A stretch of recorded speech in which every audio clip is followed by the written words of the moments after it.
It doesn't matter what you're buying. There's going to be some kind of a growing pain that comes with it. Whether you're growing by 1 unit or growing by 100, there's going to be an adjustment period either way. Hey YouTube, welcome back. My name is Cody. I am joined again, and this will be our last episode for a while, with Jesse Lee, the Jesse Lee. And today we're talking about scaling. Jesse, welcome back to the channel. Thanks for having me again. Can you tell us how many rentals you have today and what your objective is as far as scaling? I've got like 38 units total, I think, and that's several RV pads, but it's a mix of both small multifamily, 2 to 4 unit things, and then single family homes. Out of that 38, I'm probably going to sell a few of them, but the idea is going to be adding more RV park, mobile home type of property, maybe more small multifamily, but I really like the RV pads and the mobile home stuff so far. It's been a good experience owning some of that. Okay, and what's your plan of attack for actually scaling up? Because I know you love the creative finance methods just like we do. How do you actually go about acquiring more deals without selling some of your current stuff? Because I know you're always in the market to buy good deals. How are you funding those? The last probably year or so, almost everything I bought has been some sort of seller finance involved, whether it's seller financing completely or seller finance mixed with hard money, whatever it is. It's been something like that. I don't think I've had a straightforward, we're just buying the house kind of thing for a while at this point. When I really started looking at these seller notes and the different ways of putting that together, I've known about this for years, right? I've had someone I talk to often now who guides me a lot of this. He's been telling me to do this for 20 years basically, and 20 years ago I'm sitting there looking at him laying carpet and like, what do you know? You're laying carpet. Well, and here I am, 20, 21, right? Think I know everything, but I know nothing, right? And this is someone trying to give me keys to the castle. He didn't even know me, and I should have listened then, right? But I finally listened and took a little bit of advice of what he was telling me to do, and it worked out really well. And at this point, it's been for a while now. I'll do whatever he tells me to do. But the seller finance and the deal structure, I watched a few of these deals close that other people have done, and one day it just clicked to me that you can literally do anything that you want if you and the seller agree, right? There is no limit other than whatever you can imagine. There's no limit. So if that means you're buying this person's property and you're seller financing the entire purchase and you're securing it by a different property and you come in with this one free and clear, you can do stuff like that. Or if you want to seller finance this property and they they want however much down, but you're going to put that much down over the course of time. You can do, again, we can talk about this for a month probably and not be done. But no, I think what we're really focusing on now is just finding property that matches what we want, which is cash flow, finding property where sellers are open to the idea of being creative. And it seems like the bigger scale and the bigger properties we find, the sellers are more and more at least open to the idea or even understand it better than I do, and can kind of help me figure out how to structure it the way that I want to. And so as far as trying to scale, I think I don't necessarily want to sell a lot of what I've got, but I think selling some of these smaller, maybe single family places where I do have a good amount of equity and we can use the money toward some of these bigger purchases is probably stuff we're looking at now. If I can have my cake and eat it too, then I'm not going to sell anything, right? But absolutely. But I'm prepared to if the right thing comes along, right, and the right property. And what I think we're going to try and focus more on is something I do believe affordable housing is an issue, not not maybe necessarily the same way as we see a lot of people talk about it, but I do see a need for more affordable options. And I think the most affordable options, and I think the stuff's going to get more and more popular, is, you know, some type of RV pad or trailer pad, whether it be tiny homes or RVs or single wides or whatever it is. That's going to be more and more popular. At least where we're at, it seems like it's getting more and more popular. I have, like, I don't want to say I have a waiting list for RV pads, but I have a lot of people who contact me regularly and they're asking for it. I'm just very selective of who I'm letting in, but I'm also not as selective as a lot of some of the parks around here, where, you know, they have 10-year age restrictions on their mobile home, or they have age restriction on the community because it's retirement only, like things like that. I'm more lenient on. So I think this is just going to get more and more popular as housing gets more and more expensive. So you've done quite well in the small resi space, small residential, small multifamily, and the homes. We've talked a lot in the past about scaling up into multifamily. Do you see yourself in the next 2 to 3 years scaling more so into mobile home parks rather than apartments because of what you just shared? Yes, I think so. Out of all my tenants, the ones that and none of my tenants are difficult, right? I have very little maintenance requests overall, mainly because I've already remodeled the house before people move in. But I think the type of tenant that you can manage in scale with least amount of people working with you is an RV pad, right? Because there really isn't a whole lot of stuff that you maintain, right? You build the pad out and it's, for the most part, you're done.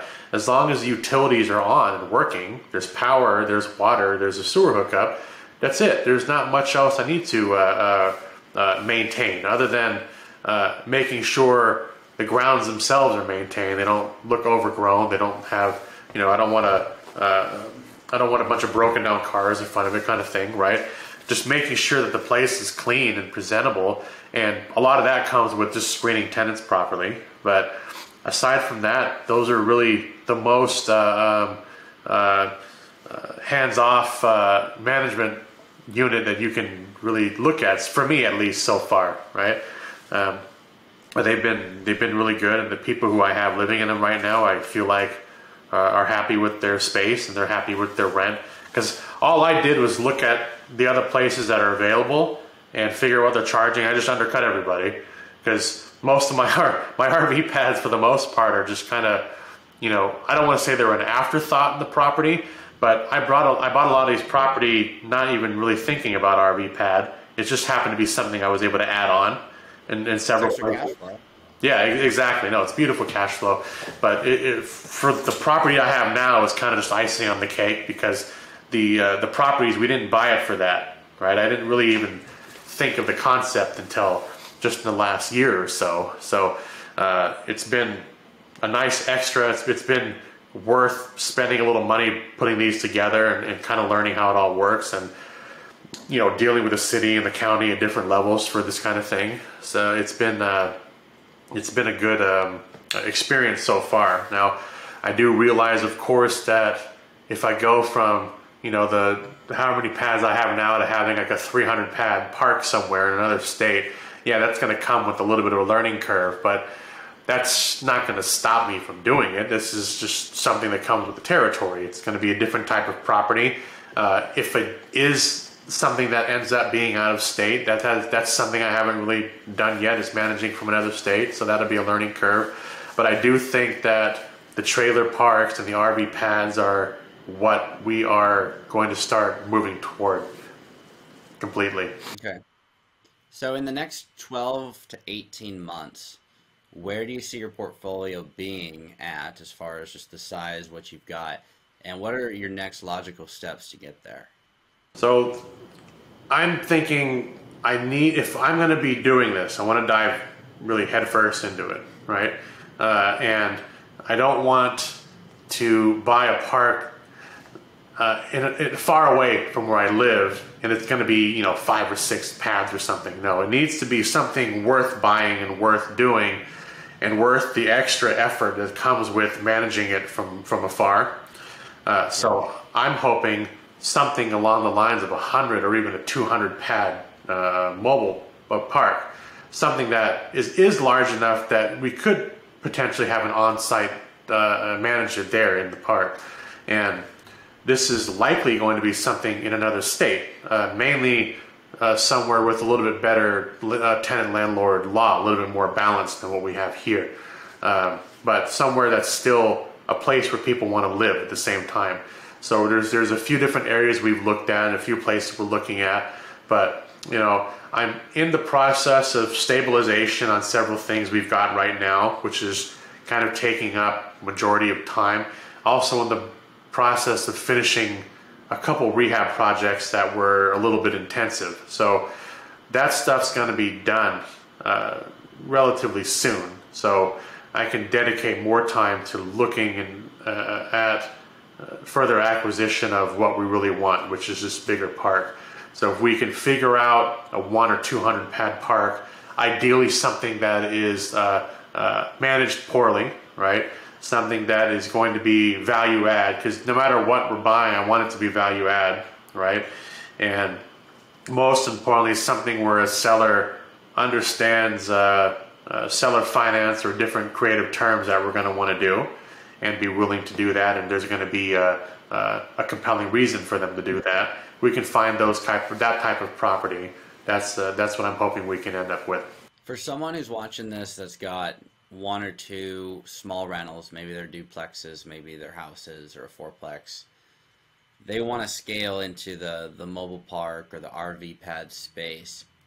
What would be considered scaling too quickly for someone like that? Maybe they've got a W-2, they get a little bit of cash flow.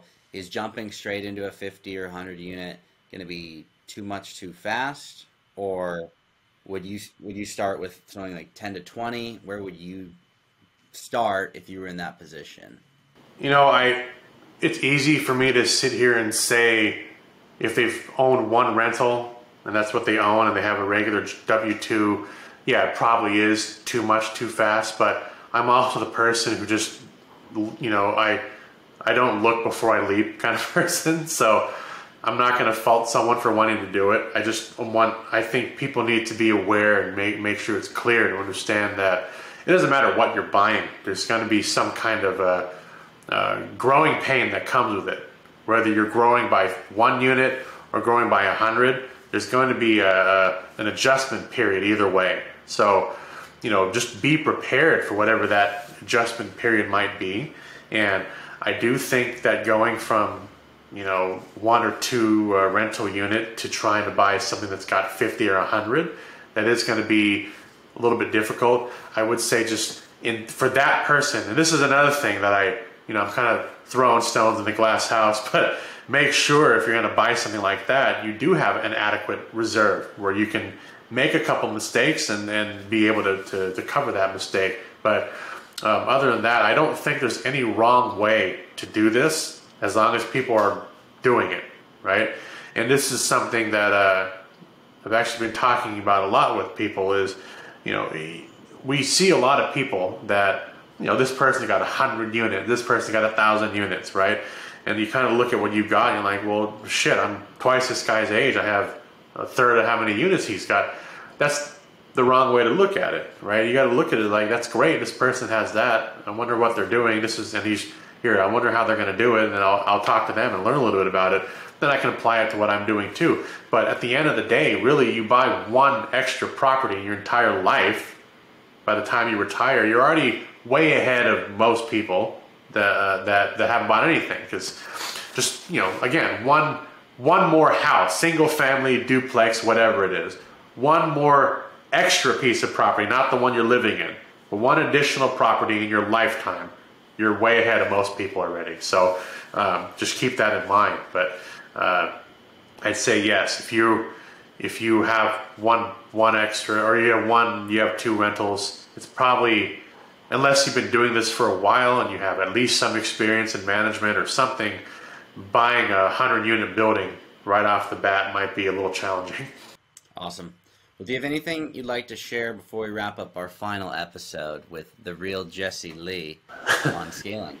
Yeah, no, I think I kind of went into that a second ago. It's just, again, just don't, I don't want people getting caught up in the unit count necessarily, because someone has more units than you, period, forever. That's just how it's going to be, right?